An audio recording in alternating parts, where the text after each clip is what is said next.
यह जोड़ा कार्निवल में अपने शादी की सालगिरह का जश्न मनाते हुए खुश पल बिता रहा है, लेकिन पास में गुंडों का एक समूह उस दृश्य की फोटो खींचता है और डैन का मजाक उड़ाता है। डैन यह देखता है और तुरंत हस्तक्षेप करता है, उनसे फोटो को हटाने के लिए कहता है क्योंकि यह उसकी और उसकी पत्नी के बीच का निजी पल है। वो तस्वीर जो तुमने अभी ली वो एक प्रकार से निजी क्षण था, क्या तुम उसे हटा सकते हो?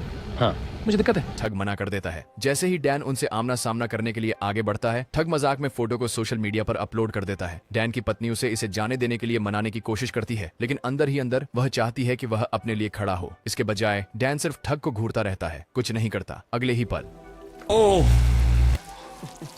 भले ही उसका अपमान हुआ है, डैन अपनी जगह पर खड़ा रहता है और चला जाता है। घर आकर वह खुद को धोता है, लेकिन जब वह बिस्तर में लेटता है तो अपमान की छवि उसके दिमाग में बार बार आती रहती है। ऐसा नहीं है कि वह अपनी रक्षा नहीं कर सकता, वह सिर्फ अपनी शांतिपूर्ण खुशहाल जिंदगी को खतरे में नहीं डालना चाहता। डैन बफेलो न्यूयॉर्क की एक कार डीलरशिप में शीर्ष विक्रेता है। वह अपनी टीम में सबसे अच्छा और जब आप इस तरह की उच्च प्रदर्शन वाली गाड़ी चला रहे होते हैं तो वे जानते हैं कि आप वो आदमी हैं, आपके पास वही जीवन है। उनके और उनकी पत्नी के जीवन में खुशियां हैं और आज उनकी शादी की सालगिरह है। हालांकि उनके बॉस ने कंपनी के लिए फोटो खींचने के लिए कहा, लेकिन उन्होंने मना कर दिया और अपनी पत्नी के साथ दिन बिताने के लिए जल्दी घर लौट गए। सालगिरह मुबारक।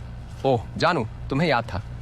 जब वह घर पहुंचता है तो उसकी पत्नी जेसिका और उनके 3 बच्चे नीना, काइल और मैक्स उसका स्वागत करते हैं। जेसिका नीना के साथ उसके कॉलेज के चयन को लेकर बहस कर रही है। नीना ने पत्रकारिता के लिए स्टैनफोर्ड जाने का सोचा था, लेकिन अब उसने अपने बॉयफ्रेंड ट्रेवर के साथ साउदर्न आयोवा यूनिवर्सिटी जाने का निर्णय लिया है। स्टैनफोर्ड में पत्रकारिता का क्या हुआ? क्या वो सपना नहीं था?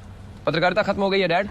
क्या ऐसा कुछ ट्रेवर ने कहा? जेसिका ने डैन से नीना से बात करने के लिए कहा, लेकिन नीना अपने फैसले पर अडिग रहती है। डैन जेसिका को उनकी 18वीं शादी की सालगिरह मनाने के लिए बाहर ले जाने का सुझाव देते हैं। वह कायल से मैक्स का ख्याल रखने के लिए कहते हैं, लेकिन कायल की अपनी योजनाएं हैं और वह मना कर देता है। जिम्मेदारी नीना पर डाल देता है, जिसे यह बात पसंद नहीं आती। क्योंकि मैं एक महिला हूँ? मैं ऐसा नहीं कह रहा हूँ, यही तो तुम अभी मुझसे कह रहे हो।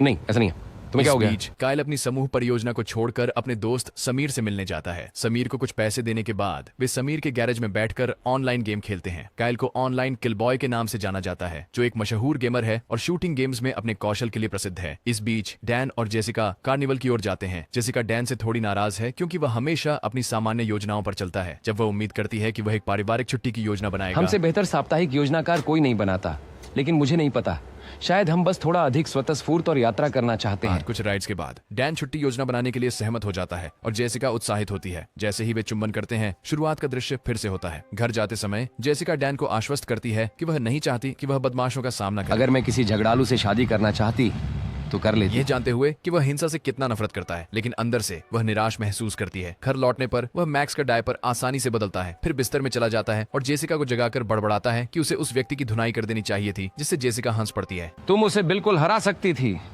जान। अगले दिन जेसिका अपनी निराशा को दूर करने के लिए बॉक्सिंग का अभ्यास करती है। एक पूर्णकालिक मां के रूप में उसे कई चुनौतियों का सामना करना पड़ता है, जिसमें नीना के कठिन चुनावों से निपटना शामिल है। बॉक्सिंग करते समय वह गलती से ग्वेन नामक एक महिला को पंच मार देती है। जेसिका माफी मांगती है और बताती है कि वह निराश है क्योंकि उसका पति कभी परिवार को छुट्टी पर नहीं ले जाता या उनके साथ समय नहीं बिताता। मुझे नहीं पता, कभी कभी लगता है जैसे मैं फंस गया हूँ। थोड़ी बातचीत के बाद ग्वेन कहती है कि उसे एक फ्लाइट पकड़नी है। वह जेसिका को अपना बिजनेस कार्ड देती है। ग्वेन एक ट्रैवल एजेंट है और उसे छुट्टी की योजना बनाने में मदद करने की पेशकश करती है। इसी बीच डैन और मैक्स ग्रोसरी स्टोर में खरीदारी कर रहे हैं जब अचानक एक अजनबी उन पर हमला कर देता है। डैन जल्दी से अपनी रक्षा करता है, लेकिन गुंडा हार नहीं मानता, यहाँ तक कि मैक्स के सामने होने के बावजूद।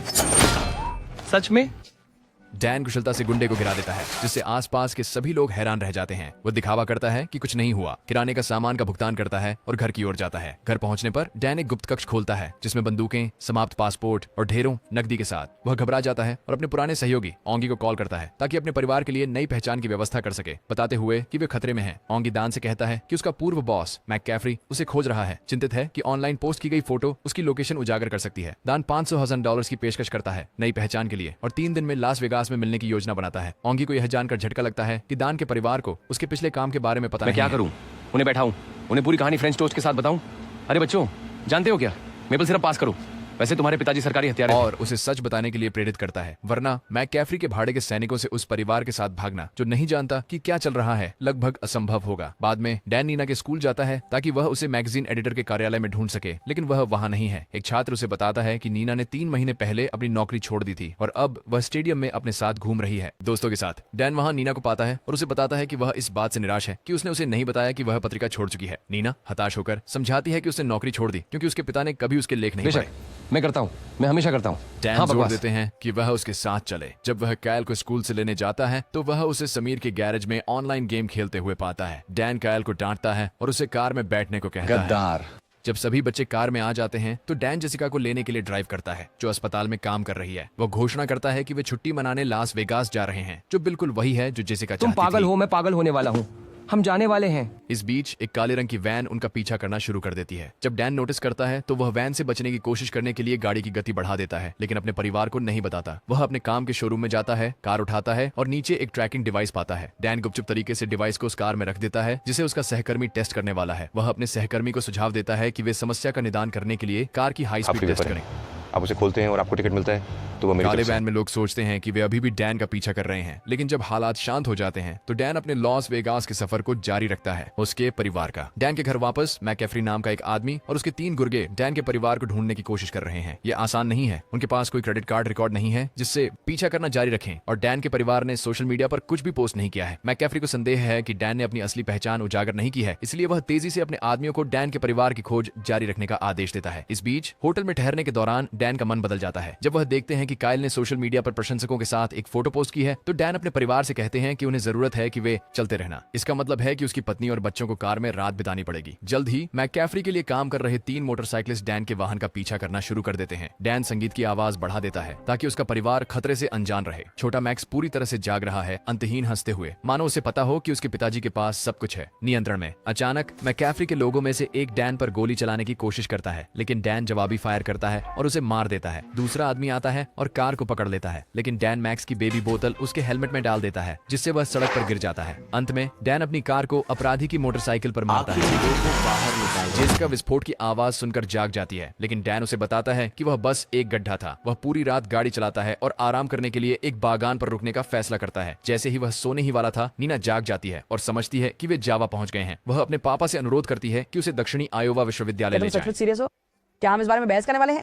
एक लड़के के पीछे कॉलेज मैं जाने नहीं, के बारे मैं में? बहस नहीं करने जहां वाला। वह अपने बॉयफ्रेंड से मिलना चाहती है। जेसिका के साथ कुछ बहस के बाद डैन अंततः उसे कैंपस ले जाने के लिए राजी हो जाता है। जैसे ही नीना कायल और मैक्स के साथ कैंपस पार्क में चलती है, कायल उल्लेख करता है कि परिवार उसके ट्रेवर के साथ संबंध को लेकर असहज लगता है। वह स्वीकार करता है कि वह पुरानी नीना को याद करता है, जो परिवार के इसके करीब अलावा थी। वह तुम्हारे साथ गंदा व्यवहार करता है, तुम इससे बेहतर की हकदार हो। उसके शब्दों से प्रभावित होकर नीना मुस्कुराती है और अपने भाई को उसकी चिंता के लिए धन्यवाद देती है। इस बीच डैन सुनता है जब जेसिका अपने अतीत की यादें साझा करती है, जब वो एक पोल डंडा कूद खिला दी और कैसे उसे अपने पैर में चोट लगने के बाद अपना सपना छोड़ना पड़ा। डैन अपनी कहानी साझा करना चाहता है, लेकिन जब वह पास में एक संदेहास्पद आदमी को ब्रीफकेस के साथ देखता है तो रुक जाता है। कैंपस में उस आदमी के पास जाकर डैन को पता चलता है कि वह एक जर्मन मक्का बीज विक्रेता है जो अपनी बेटी की तलाश में है। जैसे ही वे प्रयोगशाला के पास से गुजरते हैं, डैन उस आदमी की कहानी पर शक करने लगता है और उसकी परीक्षा जर्मन भाषा में करता है, ये पुष्टि करने के लिए कि वह मैकैफरी के आदमी में से एक तो और यहाँ नहीं तक है। कि अधिकांश अलग सलाह भी नहीं होती। तो तुमने अभी क्या डिस्कोथेक कहा? कहाँ है? जेसिका अपने पति को जर्मन में बोलते सुनकर हैरान होती है और गलियारे में चली जाती है। जब वह आदमी एक ब्रीफकेस में भरे मक्के के बीज खोलता है तो डैन को विश्वास हो जाता है। अचानक मैकैफरी के गुर्गे में से एक डैन पर गोली चलाने की कोशिश करता है। वह जल्दी से लैब में चला जाता है जहां लड़ाई शुरू हो जाती है। डैन मैकैफरी के आदमी को काबू में कर लेता है। इस बीच नीना स्कूल के छात्रावास में रहती है और गलती से ट्रेवर के कमरे में चली जाती है, जहां उसे ट्रेवर एक अन्य लड़की के साथ मिलता है। सदमे और टूटे दिल के साथ वह लौट आती है आंसुओं में। डैन उसे अपनी कहानियों से सांत्वना देने की कोशिश करता है, लेकिन महसूस करता है कि उसे अपने पिता से एक और भाषण की जरूरत नहीं है। इसके बजाय वह उसे एक मार्शल आर्ट मूव सिखाता है जो बिना स्थायी नुकसान के तीव्र दर्द देता है। ट्रेवर को सबक सिखाने के लिए ना कहने का निर्णय लेते हुए नीना उस मूव का उपयोग ट्रेवर पर करती है। उसके दर्दनाक चेहरे की एक फोटो खींचती है ओह, उफ। मुस्कुराओ। और बहुत बेहतर महसूस करती है। वह वैन में लौट आती है, अपने पिता की कभी तुलना में ज्यादा सराहना करती है। परिवार एक साथ लास वेगास के लिए रवाना होता है। जब वे कोलोराडो पहुंचते हैं, नीना अपने पिता से ड्राइवर की सीट ले लेती है। वो डैन से माफी मांगती है कि उसने अपना स्कूल मैगजीन लेना भूल गई और वादा करती है कि वह मैगजीन की संपादक के रूप में अपनी भूमिका फिर से निभाएगी। वह उसे इसके बारे में जेसिका को न बताने के लिए धन्यवाद मैं देती है। तुम्हारा सबसे बड़ा प्रशंसक हूँ बीन्स, हमेशा रहा हूँ और हमेशा अगले दिन रहूंगा। कोलोराडो में एक रात बिताने के बाद डैन ओंगी से संपर्क करता है और परिवार के पासपोर्ट लेने के लिए लास वेगास में मिलने की व्यवस्था करता है। एक रेस्तरां में बैठे हुए डैन जेसिका को अपने अतीत के बारे में बताने का इरादा करता है, लेकिन कायल उसे यह समझाकर बीच में ही रोक देता है कि उसे ऑनलाइन गेमर होने में क्यों मजा आता है। कायल बताता है कि उसे असल जीवन में आत्मविश्वास की कमी है, लेकिन किलजॉय के खेल खेलने में मजा आता है और कई लोग उसकी प्रशंसा जब करते मैं हैं। कायल होता हूँ, मैं लड़कियों से बात करने के लिए बहुत शर्मीला होता हूँ। मैं एक कोई नहीं हूँ, लेकिन जब मैं किलजॉय होता हूँ मैं अच्छा वह होता अपने हूँ पिता को पिताजी। यह साबित करने की भी कोशिश करता है कि गेमिंग के लिए बुद्धिमत्ता और तेज प्रतिक्रिया की आवश्यकता होती है। फिर काइल डैन को लेजर टैग गेम के लिए चुनौती देता है, यह शर्त रखते हुए कि अगर वह जीतता है तो डैन उसे गेमिंग से नहीं रोक सकता। यदि वह हार जाता है तो वह गेमिंग छोड़ देगा। यह सुनकर डैन सहमति देता है और वे लेजर टैग एरिना की ओर बढ़ते हैं। डैन के हथियारों के साथ कुशलता से अनजान काइल आसानी से खेल हार जाता है। उदास महसूस कर रहे काइल का हौसला बढ़ाने के लिए डैन कोशिश करता है और जब डैन माइक का मनोबल बढ़ाने के लिए उसे गले लगाने की कोशिश करता है तो माइक खुश हो जाता है। लास वेगास पहुंचने के बाद डैन और उसका परिवार अपने होटल के कमरे में जाते हैं।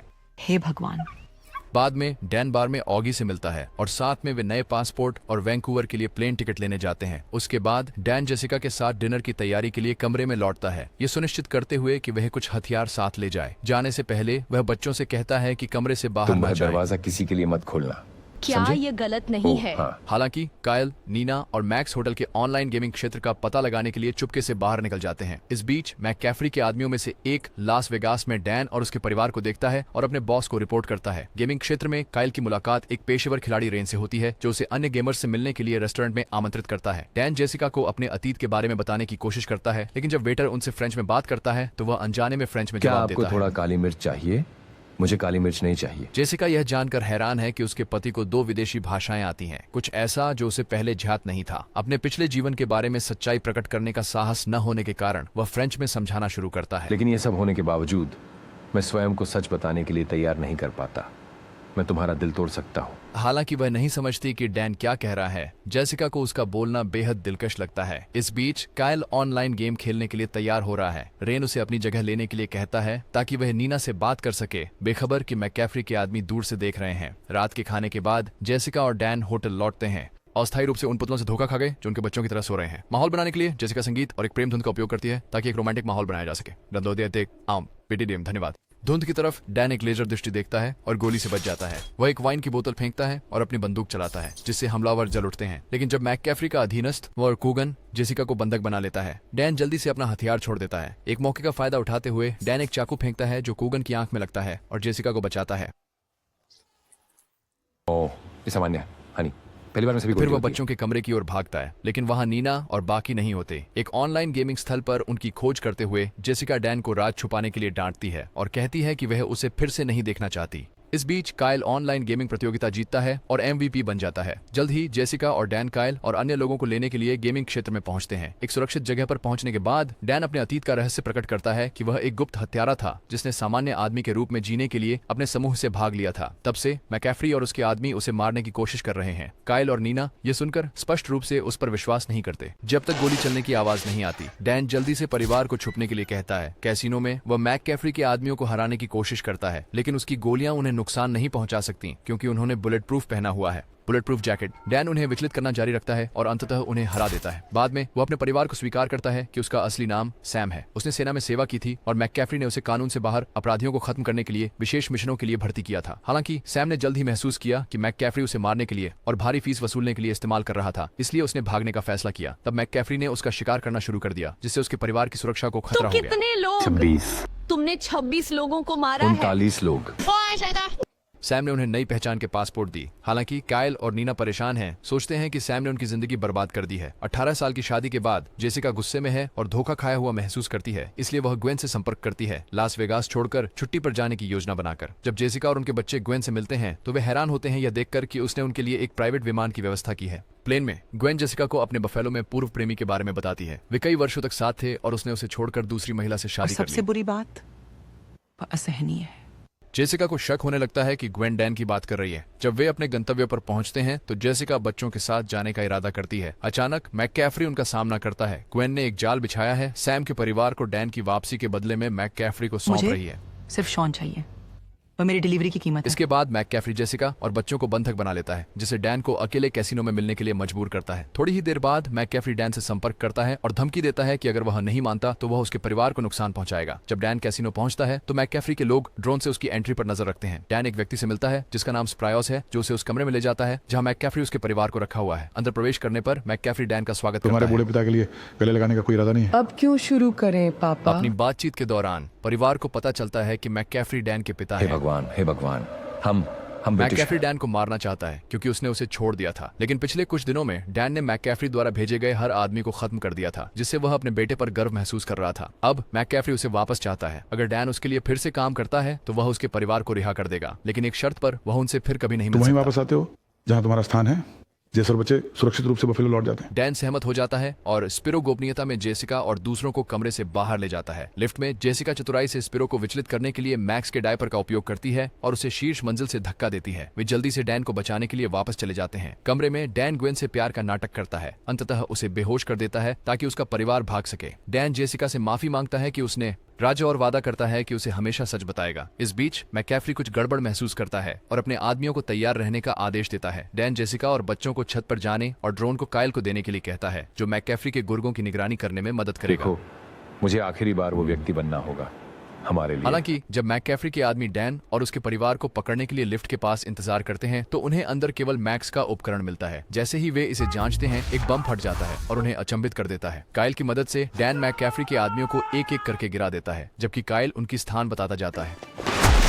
इस बीच ग्वेन जागती है और मैककैफरी उसे फोन करता है। उसे निर्देश देता है कि वह कायल को ढूंढे जो ड्रोन चला रहा है। ऊपर डैन मैककैफरी पर बंदूक तानता है, अपने पिता से सब कुछ रोकने की बात कहता है, लेकिन मैककैफरी अपने आदमियों को गोली चलाने का आदेश देता है। डैन पर निशाना साधते हैं, जो छत पर उनकी गोलियों से बच निकलता है। जेसिका लिफ्ट को ऊपर आते हुए देखती है। वह बच्चों को छुपाती है और जैसे ही लिफ्ट के दरवाजे खुलते हैं गोली चलाती है, लेकिन ग्वेन शांत तरीके से एक तरफ हट जाती है। ग्वेन जेसिका का मजाक बनाती है, ये जानकर कि उसे लड़ाई में बढ़त है, और जेसिका को गंभीरता से नहीं लेती। इस लंबे संघर्ष में ग्वेन को बढ़त मिलती है और वह मलबे के ढेर में जेसिका को दबा देती है। इस बीच मैककैफरी डैन पर हावी हो जाता है और उसे गोली मारने का मौका मिलता है, लेकिन वह यह सोचकर चुप नहीं कर सकता कि परिवार ने उसे कमजोर बना दिया है। इस बीच ग्वेन बच्चों को घेर लेती है। इससे जेसिका को ताकत मिलती है उठाने की। मलबे से बाहर आती है, लेकिन उसे अब भी आलू की बोरी की तरफ फेंका जा रहा है। मौके का फायदा उठाते हुए डैन मैककैफरी की बंदूक से गोलियां निकालने में कामयाब रहता है, जिससे वे पास लड़ाई में उलझ जाते हैं। जेसिका एक बांस का डंडा पकड़ती है और पोल वॉल्ट करने की कोशिश करती है, लेकिन असफल रहती है। चलो। जब वह फिर से कोशिश करती है तो ग्वेन को यह मजेदार लगता है, लेकिन इस बार जेसिका उस डंडे को भाले की तरफ फेंक देती है। बिना देरी किए मैककैफरी डैन को लड़ाई में हरा देता है और उसे मारने के लिए बंदूक पकड़ लेता है। तभी परिवार आ जाता है। नीना मैककैफरी से कहती है कि उसे अपने दादाजी को पाकर खुशी हो रही है और सुझाव देती है कि वे एक सामान्य परिवार बन सकते जब मैं हैं। तुम्हें देखता हूँ तो मैं सिर्फ एक निर्मम हत्यारे को नहीं देखता, मैं अपने दादा को देखता हूँ। मैककैफरी पल भर के लिए विचलित हो जाता है, जिससे डैन को प्रहार करने का मौका मिल जाता है। नीना यह डैन को और समझने की कोशिश करती है। अंत में पुलिस के आने के साथ ही परिवार का पुनर्मिलन होता है। मैककैफरी को उसके कई अपराधों के लिए कैद किया जाता है। 6 महीने बाद नीना मैककैफरी के हत्या संगठन को कवर करके समाचार रिपोर्टर बनने का अपना सपना पूरा करती है। डैन एक सुरक्षा परामर्श फर्म खोलता है। बैंक्स और ओंगी को काम पर रखता है। जेसिका एक स्कूल में खेल कोच बन जाती है। खाली समय में परिवार एक साथ सड़क यात्राओं पर जाता है, एक नियम के साथ। कोई भी यात्रा के दौरान अपने फोन का उपयोग नहीं कर सकता। वे अपने परिवार की आउटिंग के हर पल को संजोते हैं। डायपर्स लाना कभी न भूलें, वे आपके जीवन को बचा सकते हैं और आपको बुरे लोगों को हराने में मदद कर सकते हैं। दोस्तों, देखने के लिए धन्यवाद। कृपया सब्सक्राइब करें और रोचक वीडियो देखने के लिए बेल आइकन दबाएं। अगली बार मिलते हैं।